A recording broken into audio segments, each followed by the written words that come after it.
이런 킬모스트리를 의료기기로서 LDM하고 같이 사용을 해서 보통 이 환자가 좀 질병 상태에 있는지 아니 뭐 나중에 처지면 한 방에 뒤집어 엎지 뭐 이렇게 좀. 안녕하세요, 메모리TV의 생킴입니다.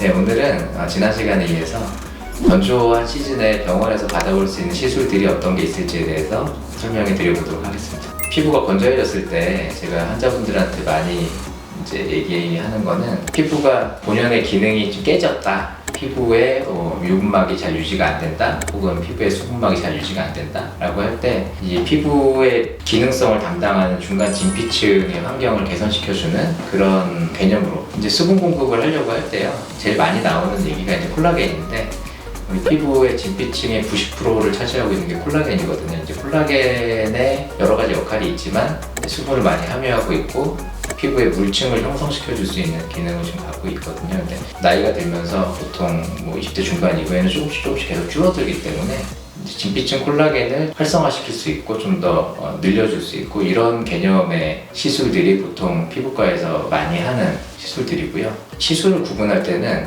보통 이 환자가 좀 질병 상태에 있는지 정상 상태인지에 따라서 조금 달라질 수 있을 것 같아요. 그래서 얼굴에 염증이 있거나 질병 상태일 때 아토피라든지 혹은 지루 피부염이라든지 알레르기가 있다든지 굉장히 건성 피부가 심해서 붉어지고 따갑고 간지럽고, 그런 경우에는 피부 자체의 면역력이라든지 기능성을 좀 증가시켜 줄 필요가 있거든요. 에너지를 좀 너무 높게 주지 않고 피부가 자체적으로 좀 좋은 환경을 가질 수 있게끔 유도해 나가는 개념의 시술이 좋을 것 같고요. 가장 좀 안 좋은 상태, 염증이 심한 경우에는 염증 자체를 좀 줄여줄 수 있는 힐링에 포커스가 맞춰져 있는 그런 장비들이 있거든요. 그래서 뉴셀 같은 장비들 혹은 LDM 같은 장비들을 사용해서 염증이 떨어지고 좀 정상 상태로 가도록 유도를 해주는 그런 시술들을 주로 하게 되고요. 염증이 좀 있고 피부에 수분 보호막을 많이 보강해주고 싶다고 할 때 최근에 많이 사용하고 있는 스킨 부스터 개념의 제품으로는 킬모스트리 같은 제품들이 있고요. 질병 상태일 때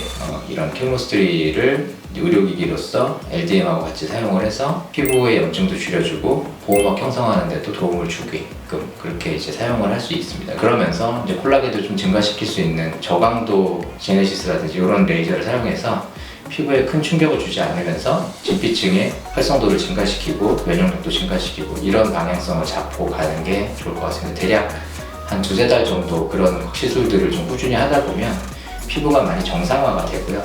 정상화가 된 상태에서 조금씩 더 공격적으로 에너지를 올려가는 것도 좋을 것 같고요. 이제 피부가 염증이 좀 많이 심하지는 않고 모공이라든지 혹은 피부 탄력이라든지 건조한 부분도 좀 해결해 나가고 싶다라고 할 때는 그런 지금 말했던 시술보다 약간 좀 더 에너지를 직접적으로 줄 수 있는 이제 니들 고주파 형태의 실펌이라든지 이런 시술들을 통해서 직접적으로 피부에 좀 고주파 자극을 주고, 자극을 준 상태에서 니들링이 된 자리에 스킨 부스터를 사용해서 좀 힐링을 도와주는 그런 시술들도 도움이 될 거로 생각이 들고요. 너무 많이 탄력이 떨어졌을 때는 효과를 보기 위해서 사실 지금 말했던 LDM이나 이런 니들 고주파 장비들만으로 많이 탄력이 떨어진 상태에서 끌어올려주는 건 좀 쉽지는 않습니다. 그런 경우는 좀 더 강력한 에너지를 주는 장비를 쓰기도 하고요. 혹은 기존의 레이저를 에너지를 높여서 쓰기도 하는데요.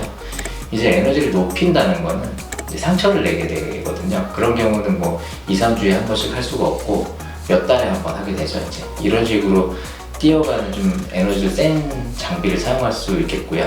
경우에 따라서는 이제 실 같은 PDO라든지 혹은 그런 성분들을 사용해서 직접 피부 진피층에다가 주입을 해서 콜라겐 생성을 유도하기도 하는데요. 좀 많이 처진 상태에서 한 번에 피부에다가 좀 센 에너지를 주거나 실이라든지 이런 물질을 깔아서 탄력을 형성하고자 할 때는 아무래도 부작용에 대한 생각들도 많이 하셔야 되거든요. 요즘에는 PDO나 PLLA 같은 실 성분으로 된 앰플들도 나와서 피부 진피층에다가 실이 아닌 형태로도 깔아서 이제 콜라겐 생성을 유도하기도 하는데요. 그런 경우도 사실 우리가 주로 생각하는 눈가 잔주름이라든지 이런 얇은 부위에 시술이 조금만 좀 얇게 들어가 있을 때 겉에서 보이게 결절이 생길 수도 있고 울퉁불퉁해지는 경우도 있고 그래요. 그러니까 콜라겐 생성하는 게 많이 생기게 되면 매끄럽지 않게 될 수가 있거든요. 그래서 우리가 자연적으로 밖에서 LDM이라든지 이런 장비로 좀 부드럽게 에너지를 줘서 꾸준히 관리해왔던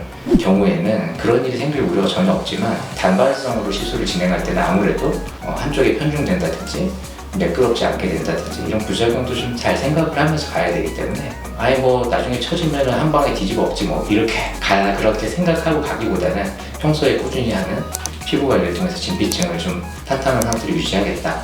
그러니까 건조한 시즌이 오더라도 내 피부는 좀 일정한 상태를 유지하도록 하겠다. 이렇게 생각하면 좋을 것 같다는 게 이제 오늘 말씀드리고 싶은 부분입니다. 네, 여기까지 건조 시즌 장비 시술에 대한 얘기를 좀 드려봤고요. 다음 시간에는 더 좋은 내용으로 찾아뵙도록 하겠습니다. 다음에 만나요.